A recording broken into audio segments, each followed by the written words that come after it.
আমি তৌফিক মোল্লা। আর এই যে আমার 2 বছরের মেয়ে, নাম সোফিয়া সুলতানা।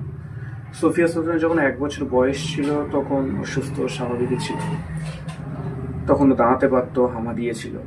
কিন্তু যখন বয়স যত বাড়তে থাকলো, যখন 14 মাস 15 মাস সময় হলো, তখন ওর হাঁটার কথা, কিন্তু তখনই সে হাঁটা বন্ধ করে দিল। তখন কি করলো, ও দাঁড়ানোই বন্ধ করে দিল, দিয়ে সারাদিন বসেই থাকা শুরু করলো। এটা নিয়ে যখন আমরা বিভিন্ন জায়গায় চিকিৎসার জন্য দৌড়েছি, যেমন পিজিতে গিয়েছিলাম কলকাতায়, এবং অবশেষে ব্যাঙ্গালোরে গিয়েছি ট্রিটমেন্টের জন্য।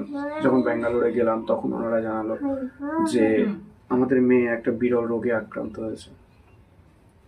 এই রোগের নাম SMA, স্পাইনাল মাসকুলার অ্যাট্রফি।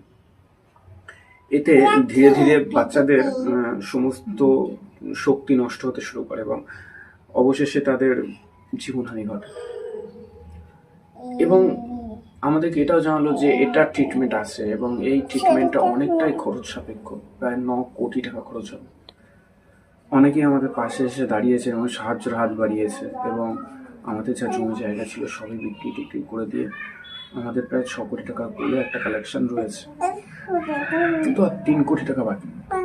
সবার কাছে করো হাত জুড়ে একটাই নিবেদন, এই 3 কোটি টাকাটা যেমন হোক উপায় আমাদেরকে পৌঁছে দিক।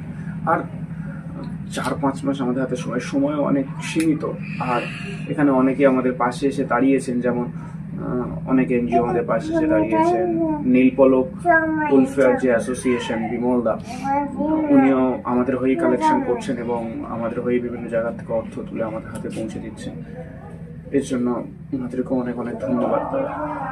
আর আপনাদের সবার কাছে যারা যারা এই ভিডিওটা দেখছেন, দয়া করে আমাদের পাশে এসে দাঁড়ান। নমস্কার।